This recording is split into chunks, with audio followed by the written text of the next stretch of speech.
नमस्कार दोस्तों, स्वागत है आपका हिंदी नॉलेज शो में। तो दोस्तों, अब से 3 दिन पहले मैंने आपको वीडियो बनाकर बताया था कि इस समय आधी दुनिया भारत के सर पर चढ़ी हुई है, खासकर कि यूरोपियन देश, और उसमें भी सबसे बड़ा नाम था जर्मनी का।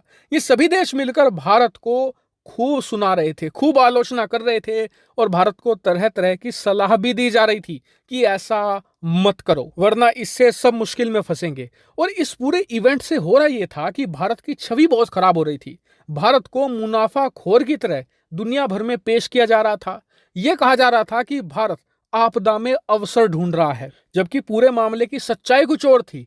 इतना ही नहीं, इन देशों ने भारत की बात भी नहीं सुनी पूरी तरीके से। लेकिन आज भारत ने एक बहुत बड़ा कदम उठाकर इस पूरे के पूरे इवेंट को ध्वस्त कर दिया है, और साथ ही अपने खिलाफ चलाए जा रहे एक पूरे अभियान को भी अब रोक दिया है।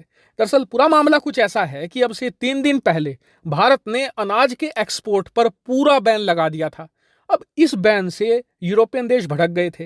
उनका कहना यह था कि इससे तो दुनिया भर में अनाज की कीमतें बढ़ने लगेंगी, क्योंकि रूस और यूक्रेन से अनाज वैसे भी नहीं आ रहा है। भारत भी एक्सपोर्ट करना बंद कर देगा तो दुनिया भर में अनाज का संकट खड़ा हो जाएगा। दुनिया भर में खाने पीने की चीजों की कीमतें बढ़ जाएंगी, और जो गरीब देश हैं वो भी भूखे मरने लगेंगे।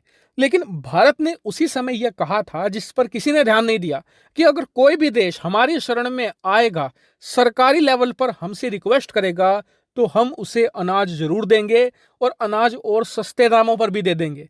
और भारत ने यह भी कहा था कि बैन लगाने का बस यही कारण है कि जो प्राइवेट खरीदारक है दुनिया भर में, वो भारत से अनाज तो ले लेते हैं, लेकिन उसे स्टोर करके रख लेते हैं, यानी कि जमाखोरी करते हैं। और उनका मकसद ये है कि जब भारत का अनाज आना मार्केट में बंद हो जाएगा, भारत सारा अनाज बेच लेगा, उसके बाद जब अनाज की कीमतें बढ़ने लगेंगी, तब ये लोग अपना अनाज मार्केट में भारी मुनाफे में बेचेंगे। और इसी पर रोक लगाने के लिए भारत ने प्राइवेट कॉन्ट्रैक्टर को कोई भी अनाज देने से साफ इनकार कर दिया था। लेकिन अब हुआ क्या कि इजिप्ट, जो एक बहुत ही बड़ा देश है, जिसकी आबादी बहुत बड़ी है, करीबन 10.5 करोड़ लोगों का देश है ये, यहाँ पर अनाज की कीमतें बढ़ने लगी और अनाज की वैसे भी कमी होने लगी। क्यों? क्योंकि इजिप्ट का सारा अनाज पहले यूक्रेन या फिर रूस से आता था, अब वहां से तो अनाज आ नहीं रहा।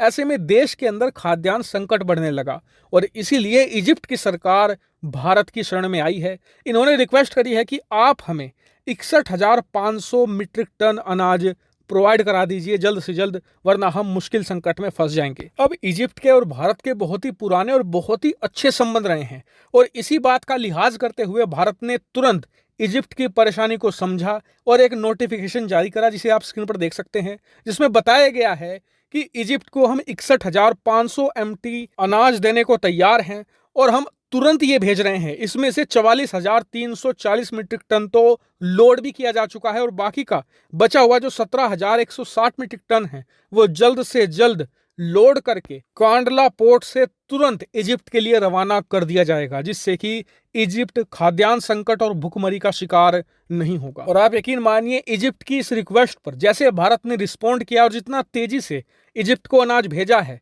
उससे इजिप्ट भारत का कायल हो चुका है, और यूरोपियन देशों का भी मुंह बंद हो चुका है। क्योंकि वो तो ये कह रहे थे कि भारत दुनिया को भूखा मारने पर तुला हुआ है, भारत दुनिया में अनाज एक्सपोर्ट नहीं कर रहा।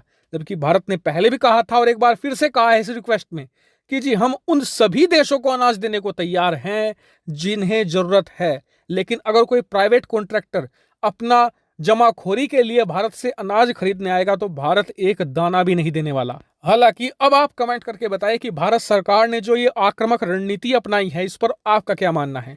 कमेंट करके जरूर बताएगा। फिलहाल इस वीडियो में इतना ही। Thank you very much for watching video.